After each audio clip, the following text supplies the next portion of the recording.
तो पीछे वाले वीडियो में हम लोगों ने skeleton system, normal skeleton system, ऊपर ऊपर से हड्डियाँ देखी थी कि कौन सी कहाँ होती है पोजीशन वगैरह और क्या क्या नाम होता है। उसमें आपको एक एक्स्ट्रा पॉइंट मैं बता देता हूँ। एक तो सीसामोइड बोन, आपने देखा होगा कि कुछ लोगों के अंगूठे एक्स्ट्रा हो जाते हैं, एक अंगूठा एक्स्ट्रा। वो सारा खेल होता है सिस्मोइड बोन का, सिस्मोइड, ठीक है, वो आपको याद रखना है। और कहाँ पे होती है वो आप समझ गए होंगे, ये अंगूठे के, ये देखिए ये वाली सिस्मोइड छोटी सी होती है बिल्कुल, ठीक है। तो यहाँ पे है डिस्टल फेलेंज और यहाँ पे है प्रोक्सिमल फेलेंज, ये फेलेंज का पार्ट है फेलेंजेस का। तो यहीं पे होती है सिस्मोइड बोन। हम पढ़ रहे थे पोजीशन इस क्लास में। तो टू टाइप की बॉडी पोजीशन, एक तो एनाटॉमिकल पोजीशन और फंडामेंटल। एनाटॉमिक में क्या होता है कि कोई इंसान बिल्कुल सीधा खड़ा है और दोनों हाथ की हथेलियाँ बिल्कुल सामने कर रखी हैं जिस साइड में खड़ा है, आंखें बिल्कुल स्ट्रेट हैं, ये हो जाएगी एनाटॉमिकल पोजीशन। फिर आती है fundamental position. Face stay forward, palm side of the body, face है उस फॉरवर्ड में और पाम साइड बॉडी में, ठीक है। एनाटॉमिकल पोजीशन में देखिए मैंने आपको बताया था, स्ट्रेट खड़ा है, आई उसकी सामने देख रही है बिल्कुल आंखें, और दोनों आर्म है वो बॉडी की साइड में, पाम फेसिंग टुवार्ड, यानी हथेलियाँ हैं वो बिल्कुल आगे कर रखी हैं, और फीट हैं वो बिल्कुल साथ में, मतलब पैर बिल्कुल टच में हैं आपस में दोनों। तो ये होगी आपकी एनाटॉमिकल पोजीशन। उसके बाद में आती है आपकी सुपाइन पोजीशन। इसमें क्या है कि बंदा है वो सीधा लेटा है, जैसे आप बेड के ऊपर लेटे हैं बिल्कुल स्ट्रेट पोजीशन में, ठीक है, तो वो हो जाएगा, ठीक है। और पाम अपवर्ड है, वही हथेलियाँ हैं वो दोनों ऊपर की साइड में और पैर जुड़े हुए हैं। प्रोन के अंदर क्या होगा, प्रोन में उल्टा लेटा हुआ बंदा, मतलब उसकी चेस्ट की साइड लेटा हुआ, ठीक है, प्रोन पोजीशन में। लिथोटोमी पोजीशन डिलीवरी के टाइम में आपने देखा होगा, दोनों पैरों को जो मदर होती है बेबी की, उसके दोनों पैर ऊपर उठाते हैं आधे, ठीक है, तो वो पोजीशन होती है lithotomy. Person lane on her back, यानी लेटा तो बैक पर ही है वो, अपने पीछे वाले हिस्से पे लेटा है, लेकिन उसके पैर जो है वो अप कर रखे हैं और फीट को सपोर्ट दे रखा है, यानी पैरों को सपोर्ट दे रखा है, ठीक है। ड्यूरिंग प्रेगनेंसी, यानी बेबी डिलीवरी के टाइम पे, सॉरी प्रेगनेंसी बोल दिया था मैंने, उसको डिलीवरी के टाइम यूज़ किया जाता है उस पोजीशन को, ठीक है। तो कॉमन टर्म सब बात कर लेते हैं। एंटीरियर, एंटीरियर का मतलब होता है सामने, इन फ्रंट ऑफ ट्रंक, नेक, बिल्कुल फेस अपना सामने उसको। पोस्टीरियर बोलते हैं पीछे की साइड से, यानी हम गर्दन को देख रहे हैं पीछे से या फिर सर को देख रहे हैं पीछे से। एंटीरियर पोस्टीरियर के बाद में आता है superior, is close to the head end of the body, यानी क्लोज, हैंड के क्लोज होना, बॉडी के, बॉडी का एंड, हेड का जो एंड है वो बॉडी के क्लोज होना। फिर आता है इन्फीरियर, डिस्टल, तो यहाँ पे क्या होगा, to close to lower end of the body, lower end के क्लोज होना। फिर आता है मीडियल, तो मीडियल का मतलब होता है मिड सजाइटल प्लेन, यानी जो सेंटर में हमारे गर्दन से लेके ऐसे दो भागों में बांट दे, मिड सजाइटल प्लेन उसको बोलते हैं। उसके पास वाला जो होता है उसको मीडियल बोलते हैं, और लेटरल होगा उससे दूर, यानी मीडियल सजाइटल प्लेन है ये, इससे दूर है उसको बोलते हैं लेटरल, और इसके पास में इसको बोलते हैं मीडियल। फिर आते हैं बॉडी मूवमेंट के टर्म, किसी किस हिसाब से बॉडी मूवमेंट कर सकती है। तो रोटेशन कर सकती है बॉडी, सबसे पहले body revolves around is oven longitudinal axis, यानी बॉडी अपने ही एक्सिस के चारों तरफ घूम सकती है। फिर आता है फ्लेक्शन, फ्लेक्शन क्या होगा, सरफेस आर ब्रोड क्लोज्ड, यानी मतलब आपने पैर ऐसे दूर किया, उसके बाद में आपने पास लेके आए, तो दूर करने को बोलते हैं एक्सटेंशन, और अपनी बॉडी के पास में लेके आना, यानी एंगल को कम कर देना, ठीक है। आप खड़े हैं बिल्कुल सीधे, दोनों पैर पास में, आपने एक पैर को उठाया और बिल्कुल ले गए आपकी बिल्कुल राइट साइड में उठा दिया, ऐसे एंगल को इंक्रीज कर दिया, तो उसको बोलेंगे एक्सटेंशन। और ये फ्लेक्शन क्या है, उस पैर को उठाए हुए को वापस लेके आ गए आप, उसको बोलेंगे फ्लेक्शन, ठीक है।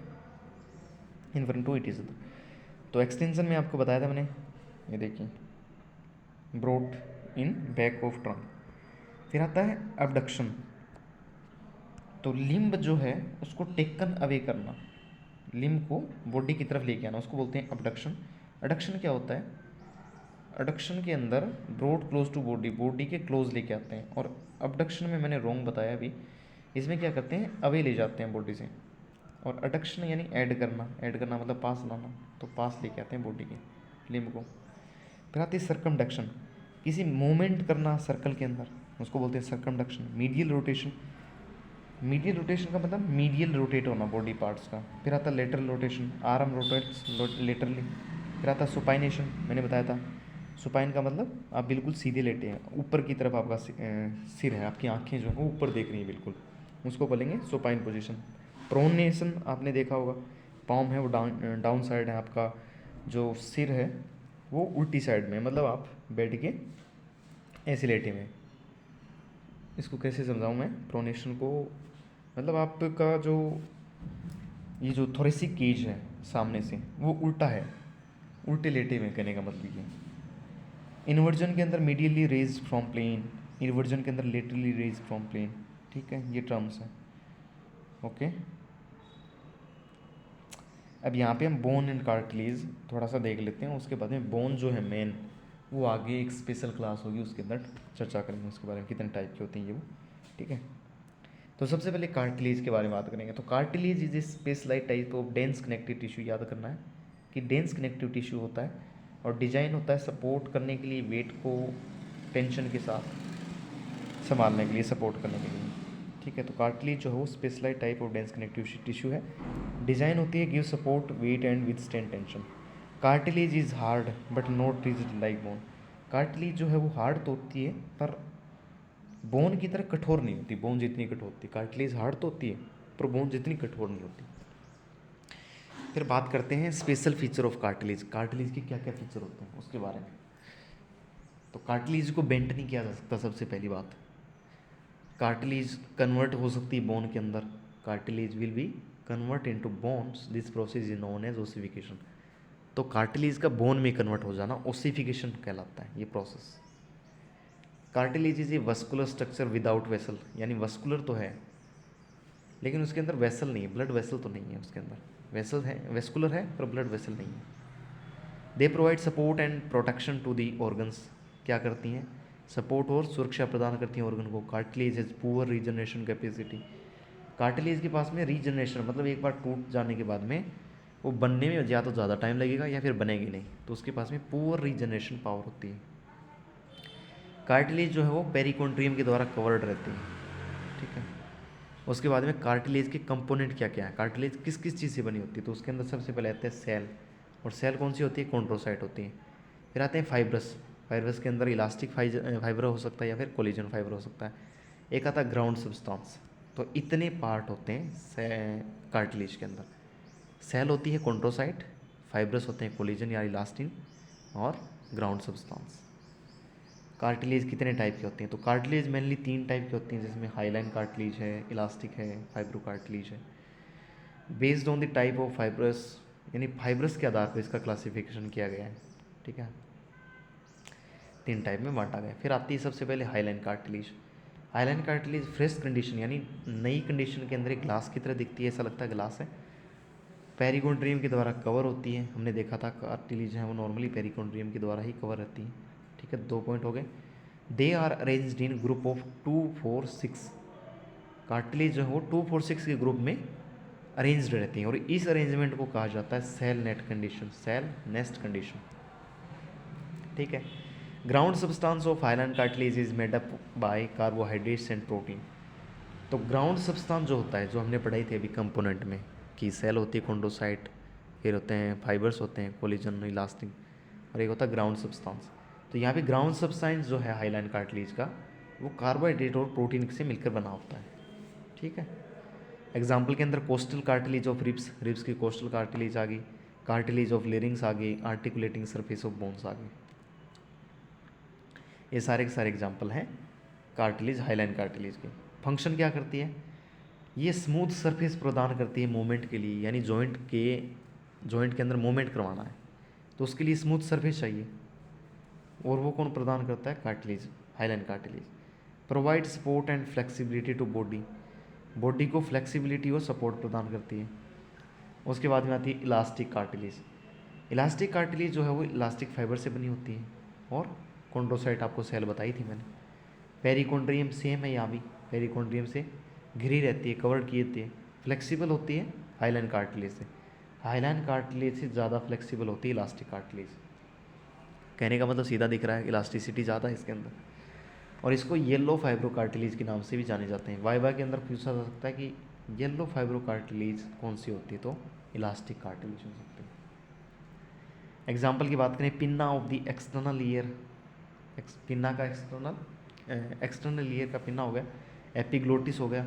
एपिग्लोटिस कौन सा होता है, जो हमारी एयर है फेफड़ों में जाने वाली, और जो हमारा भोजन है, फूड है, उसको मिलने से रोकना, वो ढक्कन होता है ना, उसको एपिग्लोटिस बोलते हैं।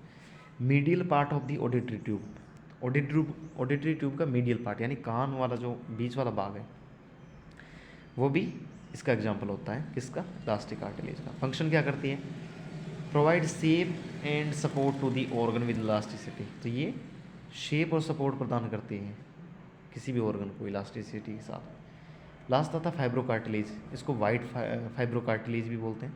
It has consist of thick bundle of collagen fibre. इसमें क्या होता है, थिक बंडल होते हैं कोलेजन फाइबर के and few chondrocyte. It has no perichondrium, यहाँ पे पेरिकॉन्ट्रियम नहीं होती, इंपॉर्टेंट बात है ये। बाकी दोनों में पेरिकॉन्ट्रियम थी, पर यहाँ पेरिकॉन्ट्रियम बिल्कुल भी नहीं है, याद रखना। सबसे ज़्यादा टफ और स्ट्रॉन्ग कोई है तो वो है फाइब्रो कार्टिलेज, और इसके अंदर ग्रेट इलास्टिसिटी पाई जाती है। ठीक है। एग्जाम्पल के अंदर articular disc of temporomandibular joint and sternoclavicular joint. ठीक है, इसके एग्जाम्पल है glenoid labrum of shoulder joint. Glenoid जो कैविटी होती है उसमें लेब्रम आता है, वो भी इसका बना होता है। एसेप्टेबुलर लेब्रम ऑफ हिप जॉइंट। तो ये कुछ जॉइंट के जो पार्ट होते हैं उसमें होता है, ये याद रखने की जरूरत नहीं है, ये दोनों याद रख सकते हैं। ठीक है, तो ये थी पूरी क्लास। आपको समझ आई है या नहीं मुझे पता नहीं, कमेंट बॉक्स में आप पूछ सकते हैं अगर कुछ समझ ना आए हो और कोई अगर कन्फ्यूजन हो तो। ठीक है, तो आज की इस वीडियो में इतना ही रखते हैं। किसी नए टॉपिक के साथ मुलाकात होगी फिर से। Good bye.